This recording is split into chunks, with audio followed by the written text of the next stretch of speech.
5 reviews, 5 minutes. TV licensed games. Go! Beyblade. You sold this game to me at full price? F you! Did they just make the menus in the start of the game and then went to the whorehouse for the rest of the development time? The game is almost non-existent. You want to know the hardest part of this game? Seriously, it's the menus, because it requires the most effort. Up, down, select, sorted. 90% of the time I don't even need to do anything. Launch your Beyblade and wait. Watch!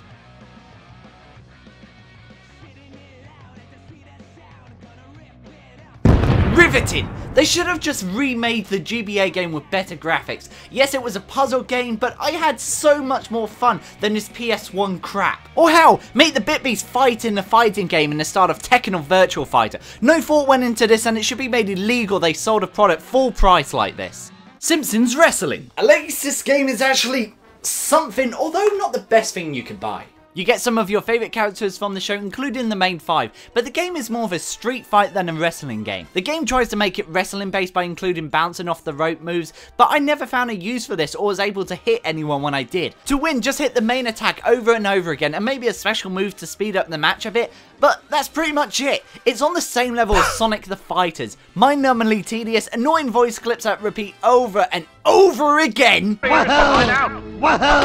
I never wanted to mute my speakers so fast for a game like this. At least it controls okay, I guess? The X-Files. I really wanted to get into this game being a huge X-Files fan, but I just couldn't. The plot of the game is you are Agent Craig Wilmore, not Mulder and Scully, as they have gone missing, and it's up to you to find them. In fact, they don't even appear until 4 hours in, and that's a huge letdown for fans, even though they all over the phone. It's a point and click game. The story is played out in FMV, which is filmed just like the show, thumbs up there. But the issue is, it doesn't fit well in the 6-hour game. It feels like a 40-minute TV episode dragged out, and it ruins the flow of the game. The writing and the acting is top notch from everyone, as you would expect coming from the actual show creators and actors, but I'd rather watch this as an episode than play it. The game itself is decent enough with the usual puzzle solving you will find in point and click games, but the way the story is paced lets us down. Futurama. It's surprisingly a really good game.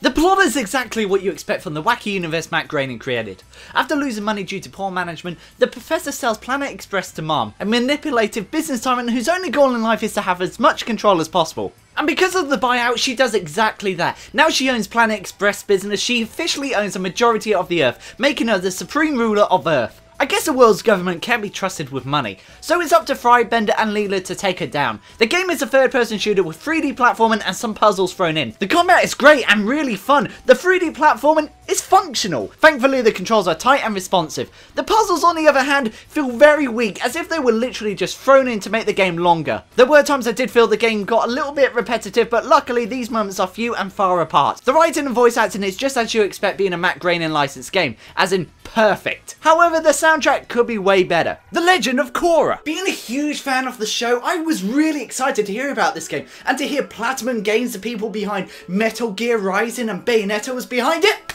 Sold! It was a sure thing it was going to be awesome. Unfortunately, it's not. It's average at best. Even with fun fighting mechanics, this is easily Platinum Games' weakest entry. The game takes place between the events of seasons 2 and 3 of the TV show. Korra is confronted by chi blockers who take away her bending abilities, and she must work to gain them back. I've got no issues with this, as this is a plausible scenario within the universe, even if it does feel like a cop-out to make the game feel padded. The soundtrack is great as it borrows from the TV show. Each bending ability feels unique, and each ability is stronger over another. However, the enemies all feel boring and lacking in quality and quantity, making it feel cut and paste. Your enemies consist of chi blockers, gangsters, or mechs, over and over again. The stages are also cut and paste, giving you a sense of deja vu. Nothing stands out, as it just serves as a corridor for you to run through until you encounter more generic enemies. Nothing wows you enough to want a second playthrough unless you want to collect the useless scrolls. The colourful graphics do look nice and sharp, and the game also has original animated cutscenes straight from the show's animators.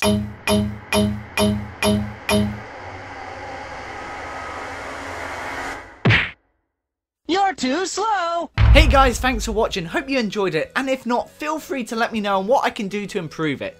Also, keep watching till the end of future videos, because now I will be doing a comment of the day, where I will read your comments, tweets, private messages, and replying, such as this one. On my Son of the Mass re-uploaded review video, Vader200591 says, I wish they could do what they did when they made Dumb and Dumber 2. Make a sequel taking place after the original, retconning the previous film, bring back the original characters. That would be awesome. I kinda like Dumb and Dumber When Harry Met Lloyd spin-off movie. I don't think it needs to be forgotten. It was a prequel and kept with the themes of the original, so I don't have an issue with that. But yes, I do believe Son of the Mask needs to be forgotten. Stanley still has the mask after Milo went into the river and retrieved it, or maybe the mask finds its way back to Stanley Ipkiss after Tim Avery threw it into a box after the baby blasted his face in baby rocket shit. Kinda like how the movie turned out. At this point, however, I would be worried about a sequel. They would try and make it more appealing to younger audiences or with brighter colours, as the majority of fans would have moved on, and the target audience will be